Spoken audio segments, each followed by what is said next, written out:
Bonjour à tous. C'est un grand plaisir d'être avec vous aujourd'hui. Merci d'être là, d'être avec vous, avec des clients, des décisionnaires, des utilisateurs, des partenaires, les équipes Akeneo. On a effectivement une journée incroyable en perspective, qui est déjà un succès. Merci beaucoup François et Julie pour l'introduction. Pour me présenter, je m'appelle Romain Fouache, je suis le nouveau Chief Executive Officer d'Akeneo. J'ai eu la chance d'arriver il y a 4 mois, c'est vrai que c'est une bonne question. Vous vous retrouvez avec une keynote par une personne qui est là depuis 4 mois d'expérience dans le PXM, c'est vrai. J'ai aussi la chance d'avoir de l'expérience dans un domaine qui est relativement complexe, avec une lettre de moins, qui est l'IA. Ça fait 20 ans que je travaille dans ce domaine, et donc j'ai eu la chance d'observer de nombreuses choses. On peut dire depuis 20 ans que je fais de l'IA depuis avant que ça soit cool. C'est bien, l'autre façon de le voir, c'est que je suis un petit peu plus vieux que ce que j'aimerais l'être.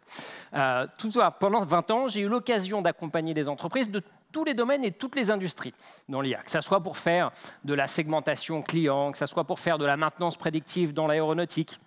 D'ailleurs, un élément intéressant, la première application d'IA générative que j'ai eue était dans l'expérience produit. C'était une grande marque de vêtements américaine qui a utilisé l'IA générative pour faire de la génération de description de contenu à partir d'attributs. Donc autant vous dire que quand je suis arrivé ici avec toute ma magnifique expérience d'IA, j'avais des opinions très claires et très formées sur en quoi l'IA allait avoir un impact sur l'expérience produit. Ça paraissait hyper simple. Finalement, quand on regarde l'expérience produit, la préparation de l'expérience produit, il y a beaucoup d'éléments qui sont de la préparation de l'information produit. Tout ça, ce sont des choses qui peuvent être accélérées énormément par l'utilisation de l'IA. Toutes ces fonctionnalités d'IA qui permettent de faire de la génération de texte, qui permettent de faire de la traduction, qui permettent de faire de la validation des contenus, ou même de l'édition d'images. Tout ce type de fonctionnalités qui rendent le quotidien plus rapide et plus efficace. Toutes ces tâches qui sont très consommatrices de ressources et de temps, qui peuvent être faites de manière plus rapide, ce qui veut dire que vous pouvez passer plus de temps à aller en profondeur dans votre catalogue, vous pouvez passer plus de temps à aller en largeur sur ce que vous pouvez faire. Des entreprises qui n'ont pas forcément les équipes pour bien gérer cette information peuvent le faire. Donc c'est vrai que c'est un gain de productivité énorme qui vous permet de bénéficier de tous les avantages d'une bonne expérience produit, comme des meilleures conversions, réduire les taux de retour, augmenter la satisfaction des clients. Donc j'étais très convaincu de mon expérience et du fait que j'avais une vision claire sur tout ce qu'elle allait se faire. Et d'ailleurs, quand on regarde la feuille de route d'Akeneo, il n'y a pas une semaine qui sort sans avoir de nouvelles fonctionnalités extraordinaires autour de l'accélération de l'utilisation et l'augmentation de la productivité sur la donnée produit. En réalité, j'ai réalisé assez rapidement que je regardais tout ça par le tout petit bout de la lorgnette. Que ces fonctionnalités d'IA pour améliorer la productivité de la préparation de la donnée produit, c'était vraiment le plus petit élément de ce qui était en train d'arriver. Ce qui était en train d'arriver, ce n'est pas juste une vague d'IA, c'est une déferlante. Et c'est quoi cette déferlante? C'est le changement radical du cheminement du consommateur. Si on regarde la façon dont un consommateur réfléchit, c'est assez simple. On part d'un besoin, on a une envie, on veut faire quelque chose. Et aujourd'hui, la bonne façon de traduire cette envie, c'est de la traduire aussi maladroitement qu'on arrive à le faire en mots-clés. Par exemple, je veux restaurer une table en bois. Alors, je réfléchis, ok, ma table en bois, je veux la restaurer, qu'est-ce qu'il faut que je fasse? Probablement, il me faut une ponceuse, donc je vais commencer à chercher ponceuse. Probablement, il me faut du papier, alors je ne sais pas quel papier il me faut, je vais regarder un petit peu, je vais me renseigner, je vais dire finalement taper papier, grain, 180, et puis je vais essayer de trouver les articles dont j'ai besoin. L'IA générative conversationnelle permet d'échanger à un tout autre niveau avec les clients. Je peux arriver et venir avec mon problème plutôt que de venir avec mes mots-clés. Expliquer que ce que je veux, c'est restaurer ma table en bois. Et le fil de la discussion va m'emmener potentiellement vers cette ponceuse, va m'aider à trouver le bon papier qu'il faut, puis peut-être la spatule, le mastic, la cire d'abeille dont je vais avoir besoin pour être capable de réaliser mon objectif final, qui n'est pas de chercher ponceuse sur un site, qui est de restaurer ma table en bois. Et le nombre d'interactions qui peuvent m'amener à ce même article, qui est la ponceuse, est aussi large et quasiment infini comme le nombre d'intentions qui peuvent amener à ça. Cette déferlante est déjà en mouvement. Ce n'est pas quelque chose qui est dans un lointain futur. Quand on regarde, Perplexity, le moteur de recherche conversationnelle sur base de Gemini, intègre déjà des fonctionnalités de shopping. Amazon a mis pendant le Black Friday en haut de page son assistant personnel Rufus. OpenAI a déjà démontré les bénéfices de l'utilisation de l'IA générative conversationnelle sur des sites comme Zalando. Tout ça démontre qu'on arrive dans une phase où on n'a plus besoin de venir avec des mots-clés, de venir avec des solutions, mais on peut venir avec ses problèmes, avec son intention. Et donc, si je voyais, quand je suis arrivé chez Akeneo, l'IA comme étant de chouettes fonctionnalités complémentaires, j'ai découvert assez rapidement que l'IA, ce n'est pas à propos des fonctionnalités qui permettent d'enrichir la donnée produit, c'est une déferlante autour de la façon dont les consommateurs vont interagir dans le cadre de leur cheminement d'achat. Et c'est même plus qu'une déferlante, c'est un vrai raz-de-marée. Pourquoi je dis ça? Parce que finalement, le mot-clé, c'est au cœur de toute la stack e-commerce actuelle. Vous regardez le SEO. S'il n'y a plus de Google, mais qu'on passe par ChatGPT ou par INAC, qu'est-ce que ça va donner? Le site search, si j'ai plus de recherche sur le site et de navigation, mais qu'à la place, j'ai un assistant personnel, qu'est-ce qui va se passer? Si j'ai plus de page produit, la page produit aujourd'hui, c'est une page où on essaye de représenter tant bien que mal l'intégralité des attributs potentiels d'un produit pour que les gens puissent y retrouver les intentions et les problèmes qu'ils veulent les résoudre.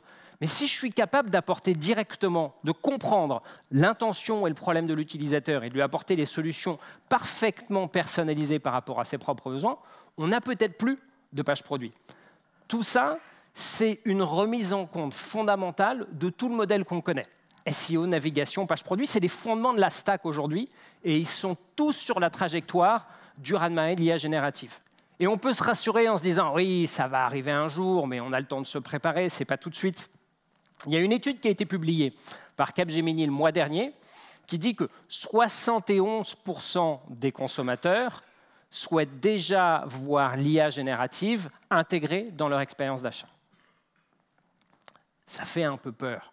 Le changement, ce n'est pas quelque chose qui est de la science-fiction qui va arriver, c'est quelque chose qui est déjà là. C'est quelque chose qui remet en cause les fondements de la façon dont beaucoup de nos entreprises opèrent aujourd'hui. C'est pour ça le Brace for AI, ça donne un peu envie de se mettre en PLS en attendant de voir ce qui va se passer ou de se contracter très fort pour voir la vague qui va arriver. Vous imaginez bien que si je suis ici sur scène pour en parler avec vous, c'est parce que je pense qu'il n'y a pas nécessairement besoin d'être aussi anxieux par rapport à un changement aussi radical et aussi rapide qui est en train de se produire. Parce qu'il y a deux bonnes nouvelles. La première bonne nouvelle, c'est que déjà les technologies sont là. Il n'y a pas une semaine qui passe sans qu'il y ait un nouveau modèle d'IA générative qui sorte, qui soit plus performant, qui soit plus facile à utiliser, qui soit en open source ou qui soit directement accessible. Donc le cœur des technologies sont là et peuvent être utilisées par toutes les entreprises et ne sont pas réservées à quelques petites entreprises. La deuxième bonne nouvelle, c'est qu'il y a une catégorie, une classe de personnes qui détient les clés du succès de cette transformation. Cette classe de personnes, c'est vous. C'est vous dans la salle. C'est l'ensemble des personnes qui sont là. Pourquoi est-ce que je dis ça? Simplement parce que l'enjeu de l'IA, quand la technologie est là, son cœur, c'est la donnée. Le réel enjeu est d'être capable de la nourrir des bonnes données de la bonne manière pour être capable de l'alimenter. Donc aujourd'hui, le vrai enjeu, c'est la donnée produit. On dit souvent que l'IA générative est capable de tout générer sauf des profits. C'est peut-être un peu dur, ce n'est pas complètement faux, parce qu'en réalité, pour être capable de générer des revenus par l'IA générative, il faut bien parler des produits.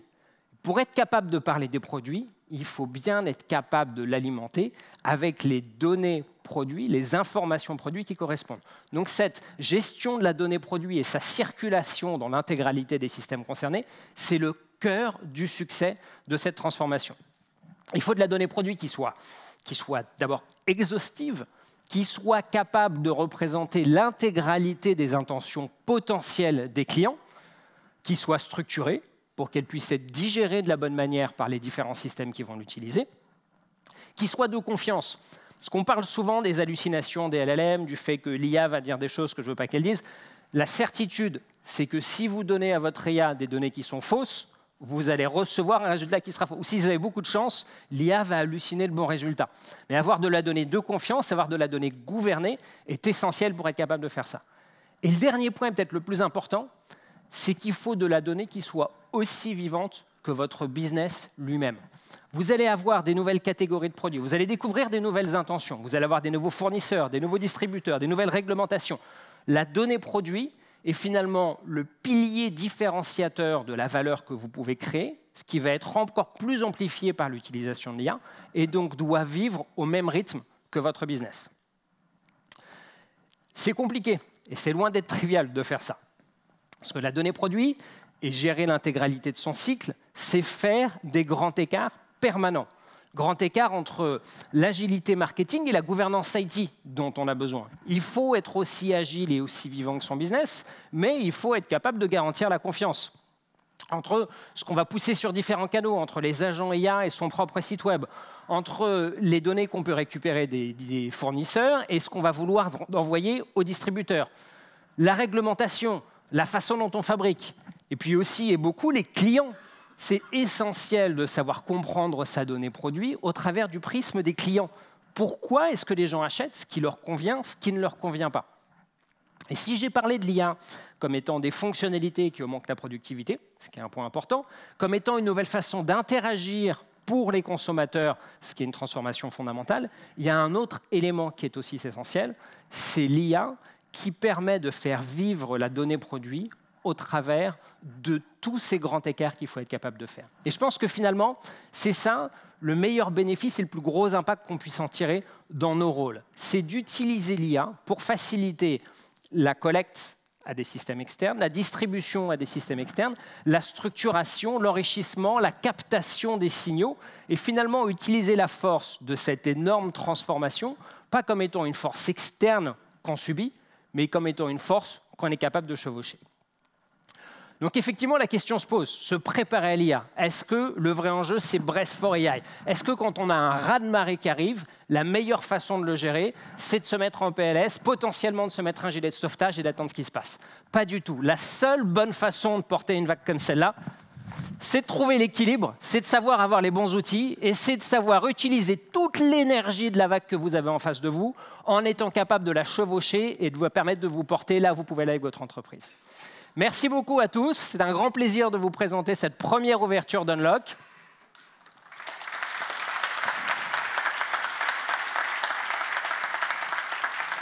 Et maintenant qu'on a embrassé le mouvement, je vais laisser la main au seul et à l'unique Frédéric de Gombert. Fred, à toi de jouer.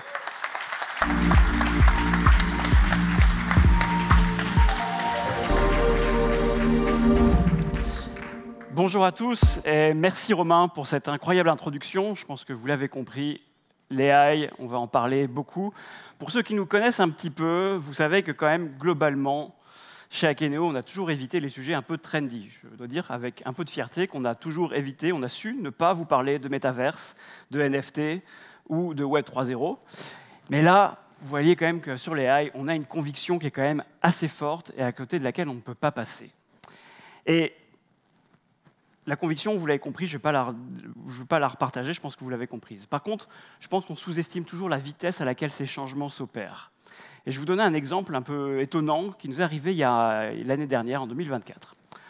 En avril dernier, on reçoit un appel entrant, un email entrant de Jay. Jay, c'est le CMO d'un grand distributeur américain qui vend des fournitures, surtout à des organisations gouvernementales. Et ils viennent de signer un très grand appel d'offres avec le gouvernement américain.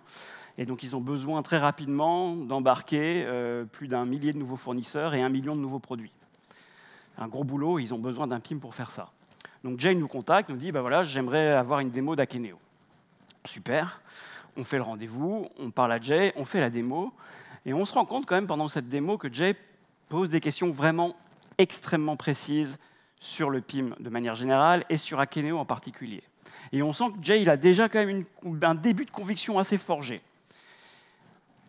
On fait la démo et quelques jours après la démo, Jay nous rappelle en disant « Bon, bah, c'est bon, j'ai vu ce que je voulais voir, on est prêt à avancer, on démarre ». Bon, évidemment, super content, hein, super projet pour nous, on démarre avec Jay, mais on se dit « Mais comment ça se fait qu'il soit arrivé si vite à cette conviction autour d'Akeneo ?» Donc on lui a posé la question, on lui a dit « Jay, on sent qu'il y a quand même une conviction qui est arrivée assez vite, est-ce que vous pouvez nous dire pourquoi et comment c'est arrivé ?» Et il nous dit avec un aplomb déconcertant en fait, j'ai posé la question à ChatGPT. J'ai mis mon cahier des charges dans ChatGPT et je lui ai demandé quel était le PIM le plus adapté à mes besoins. Et il m'a répondu Akeneo. Je vous jure que ce n'est pas une blague. Je vous jure que ce n'est vraiment pas une blague et c'est ce qui est arrivé.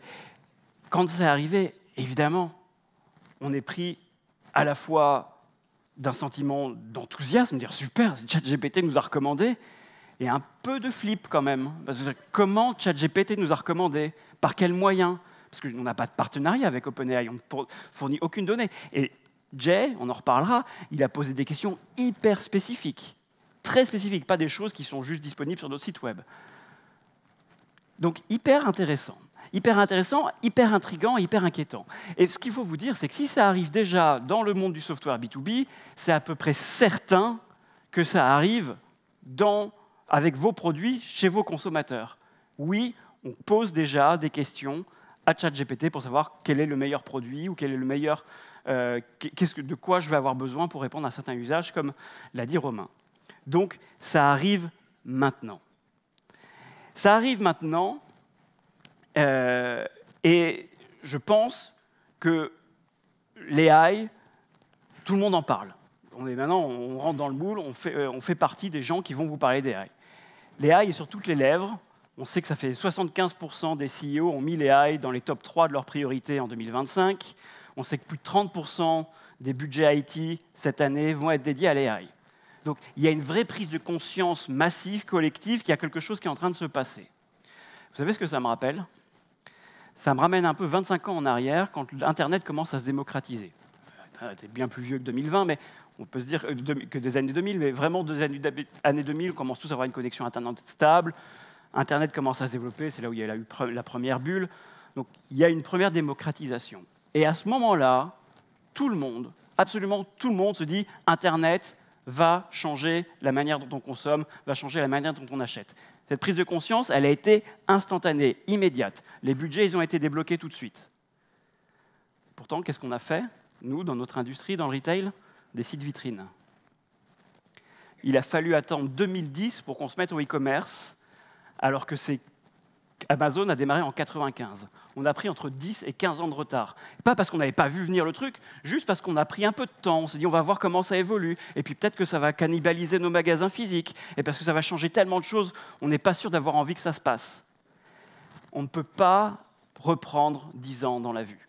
Ce n'est pas possible. Le changement qui arrive maintenant, il est de taille similaire et il faut qu'on l'adresse maintenant. Donc on ne veut pas prendre 10 ans dans la vue. Donc il faut embrasser ce changement. Et comment on embrasse ce changement? Concrètement, qu'est-ce qu'on fait? Chez Akeno, ça fait maintenant 12 ans qu'on fait du PIM et de l'expérience produit. On a vu un peu plus d'1 millier de projets PIM. Donc on commence à arriver à un stade où on se dit on a un échantillon suffisamment représentatif pour savoir quelles sont les difficultés majeures qu'on rencontre quand on fait un projet PIM ou PXM.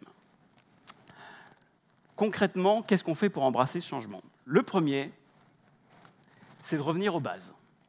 Revenir aux bases, c'est s'assurer qu'on a un référentiel unique de la donnée produit au sein de son organisation. Et je vais poser une question un peu provocante, mais combien parmi vous ont vraiment un référentiel unique de la donnée produit? C'est un peu gonflé de ma part, parce que j'imagine que la grande partie d'entre vous sont des clients d'Akeneo et ont Akeneo, mais en réalité, est-ce que la donnée que vous avez dans Akeneo aujourd'hui, elle est vraiment capable d'alimenter tous les canaux? Ou simplement votre site e-commerce, ou simplement votre catalogue papier? C'est une vraie question. C'est une vraie question parce que quand je reviens à mon exemple de ChatGPT, ChatGPT, il n'a pas regardé que votre site web. Il a regardé ce qu'il y avait sur les sites d'avis en ligne, il a regardé ce qu'il y avait sur les marketplaces, il a regardé ce que se disaient les communautés. Donc il faut que le contenu, votre information, elle soit disponible partout, pas uniquement sur un canal. Et trop souvent, on se retrouve à avoir un référentiel pour un canal et à siloter l'information. Et l'enjeu de base, c'est vraiment de s'assurer que ce référentiel-là, il soit capable de tout alimenter. Concrètement, comment? Et quand ça marche, on sait que c'est absolument brillant. Les résultats sont hyper importants et hyper impactants. Je vais vous donner un exemple. B&S. Vous ne connaissez peut-être pas B&S, mais c'est un très grand distributeur néerlandais de consumer goods. Donc ils font à la fois de l'alimentaire, du liquide, de la santé. 6 business units, plusieurs milliers de fournisseurs, une centaine de milliers de produits. Très, très grand distributeur. 4 ERP, c'est un système très, très compliqué. Et ils ont pris le temps. Ils ont pris le temps de construire ce référentiel unique, d'abord sur la partie liquide, sur la partie liqueurs. Et ils ont pris le temps de vraiment construire ce référentiel, non pas juste pour le site e-commerce, mais pour l'ensemble de leurs canaux, parce qu'ils vendent à travers 12 sites e-commerce, des marketplaces, des duty free, de la vente en direct, en B2B. Donc il y a une multitude de canaux. Quand c'est bien fait, eh ben, le résultat, il est clair. Plus 10% de taux de conversion. Plus 10% de taux de conversion, c'est énorme. On parle de chiffres vraiment impactants. Et oui, c'est compliqué, et oui, ça prend du temps. Ça prend du temps, mais quand on a des tels résultats, je peux vous dire que toutes les marques qui sont du groupe BNS maintenant sont dans une queue. Ils savent que ça va prendre 5 ans pour mettre toutes les marques dans le référentiel, mais c'est un système qui est en marche. Comment on fait ça? Comment on fait ça et quels sont, encore une fois, les challenges auxquels on est confronté? Le premier challenge, c'est le modèle de données. Souvent, quand on démarre un projet PXM, on va se dire, OK, dans le cahier des charges, on veut construire ce référentiel unique pour tous les canaux. Mais il faut qu'on commence quelque part, donc généralement, on va commencer par un canal. On va prendre le e-commerce, on va prendre le print. Et trop souvent, ce qui est censé être juste un point de départ, parce que c'est la bonne approche, hein, les projets Big Bang, ça n'existe pas, ça ne marche jamais. Donc, bien sûr qu'il faut commencer quelque part, et il faut y aller de manière progressive. Mais quand on démarre et quand on se colle trop, quand il y a une adhérence trop forte entre votre modèle de données et un de ces canaux, c'est très, très, très compliqué de faire marche arrière. C'est très, très compliqué de venir détricoter et de vous dire, tiens, là, on est parti des prérequis du site e-commerce, maintenant, il faut qu'on s'occupe des marketplaces, il faut qu'on change complètement notre modèle de données, c'est compliqué, non, c'est pas grave, on va faire un référentiel à côté. Et là, c'est le début des ennuis. C'est vraiment le début des ennuis. Ou alors, ce qu'on fait, c'est de dire on va faire un référentiel vraiment tellement agnostique qu'en fait, on fait ce qu'on appelle un projet MDM. Hein. C'est un projet où on se contente des données qu'on a et on ne cherche pas vraiment à savoir les données dont on va avoir besoin demain. Et ça fait des projets qui généralement se finissent mal quand ils se finissent. Donc, c'est vraiment pas la bonne approche. Et pourquoi c'est si compliqué à faire? C'est compliqué à faire parce que récupérer tous les prérequis de tous les canaux, c'est extrêmement laborieux. C'est compliqué, c'est long, on le sait. Mais pourtant, aujourd'hui, on a des solutions. Je tease un tout petit peu, juste ce qu'il faut, promis l'équipe produit, sinon je vais me faire taper, ce qui va vous être annoncé tout à l'heure. Mais avec les AI, on est capable de faire des choses incroyables pour faciliter ce travail de constitution du modèle de données et s'assurer qu'on a le bon modèle dès le départ. C'est un vrai point important. Deuxième point important, et deuxième difficulté qu'on rencontre, c'est quand on est un distributeur et qu'on a beaucoup de fournisseurs, quand on a des centaines, voire des milliers de fournisseurs qui nous donnent tous de la donnée produit de qualité plus ou moins variable et discutable, et on sait que c'est un travail colossal de redresser cette donnée, de s'assurer qu'elle est de la bonne qualité et de la mettre dans nos cases à nous, en tant que distributeur. Autre exemple, Intersport. Intersport, il faut savoir qu'ils ont un peu plus de 700 fournisseurs et qu'ils embarquent environ 6 fois par an des batchs de 100 000 nouveaux produits. Il y a une rotation très très forte. 100 000 nouveaux produits, 6 fois par an. Vous imaginez le travail colossal que ça représente d'aller comprendre quels sont ces nouveaux produits, comment il faut les catégoriser, comment il faut les classifier. Énorme boulot. Ça occupe une équipe à temps plein de 7 personnes. Et à un moment, Intersport s'est posé la question de se dire qu'est-ce qu'on fait maintenant? Parce qu'on a besoin de continuer à embarquer plus de nouveaux fournisseurs, on a besoin d'embarquer plus de produits. Et on a 2 solutions. La première, c'est d'augmenter la taille de notre équipe. Mais augmenter la taille de notre équipe, c'est augmenter aussi la probabilité d'erreur.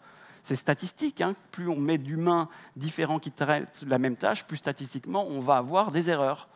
Et les erreurs, ça a un impact sur la qualité de l'expérience produit. Soit on réduit nos niveaux d'exigence.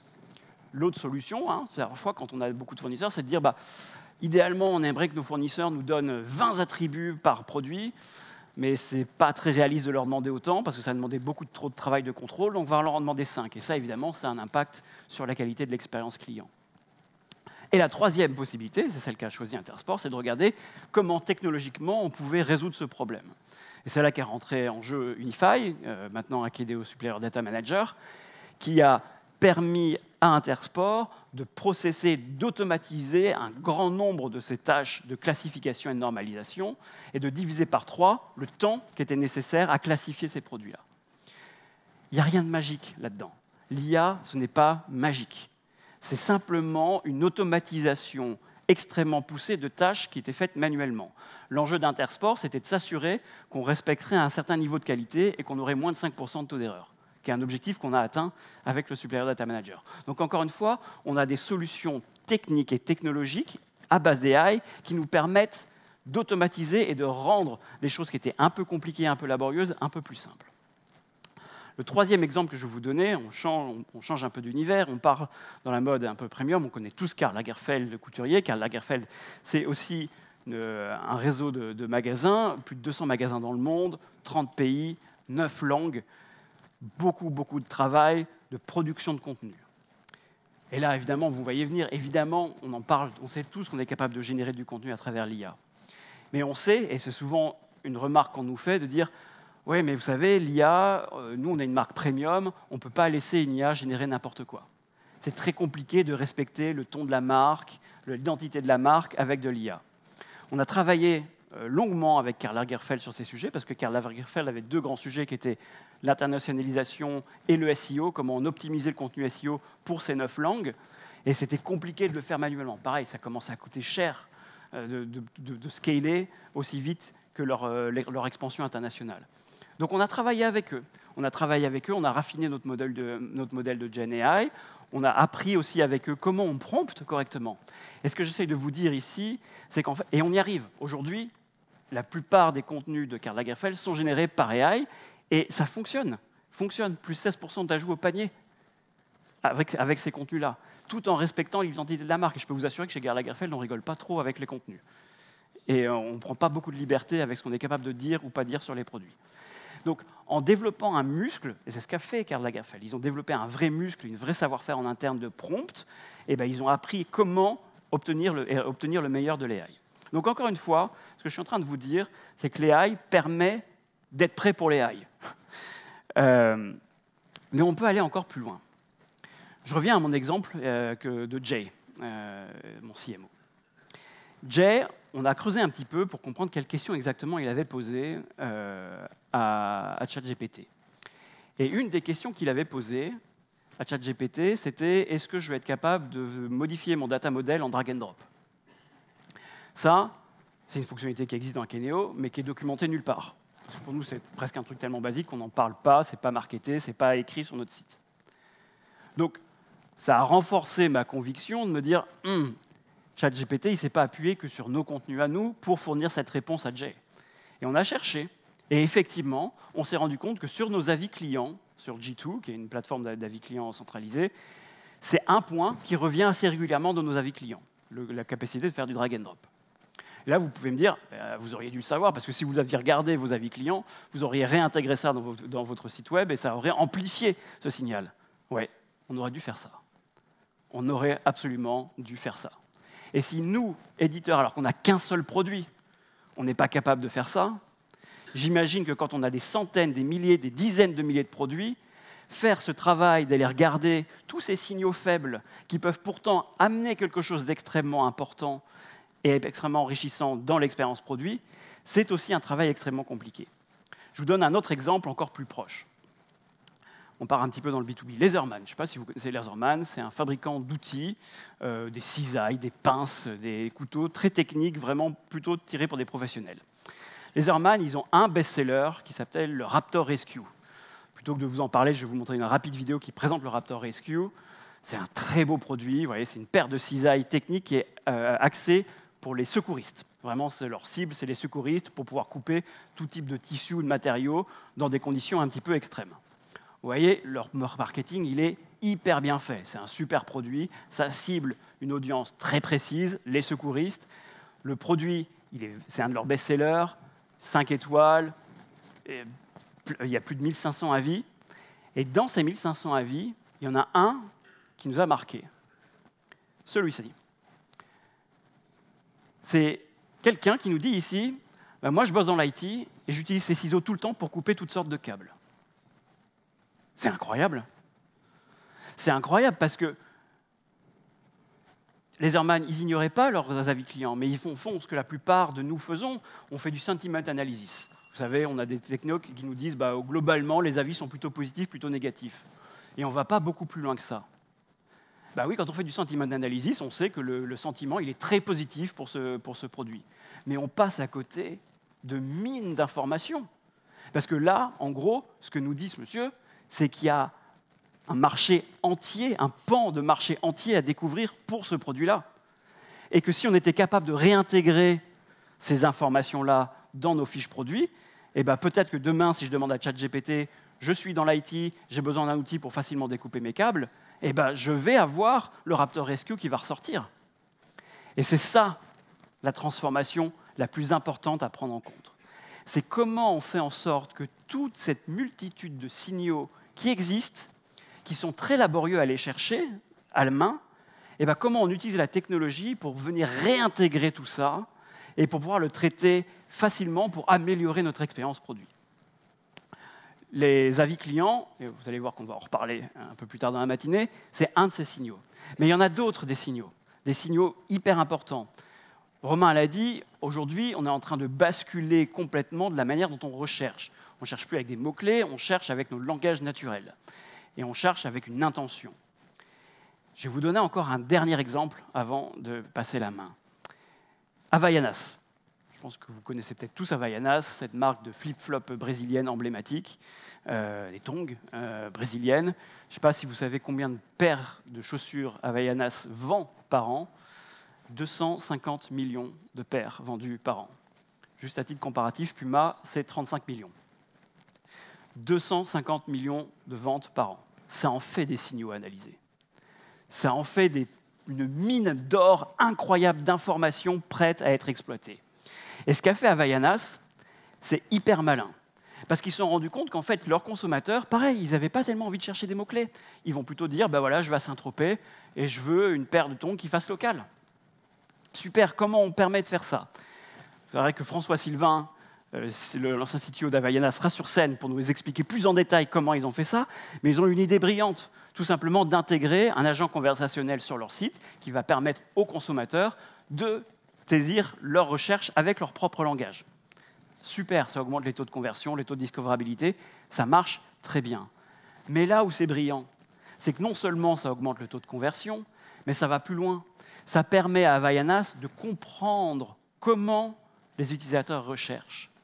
Et en capturant ces petites phrases, en capturant cette information que on a quand même beaucoup d'utilisateurs qui cherchent des tongs pour aller à Saint-Tropez, ça permet de réexploiter cette mot-clé, Saint-Tropez, de les réintégrer dans la description pour s'assurer que sur des canaux qu'ils ne maîtrisent pas, comme Amazon, Rufus ou comme Perplexity, les résultats remontent de la même manière.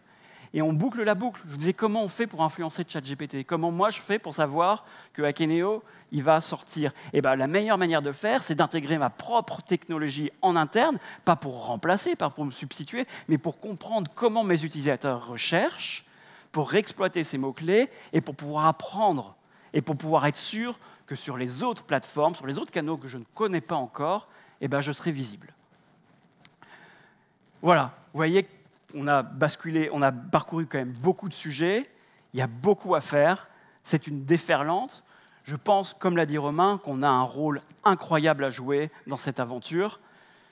Je suis hyper excité de tout ce qu'on va vous présenter aujourd'hui. Il y a beaucoup de chouettes nouveautés. J'espère que je n'ai pas trop spoilé.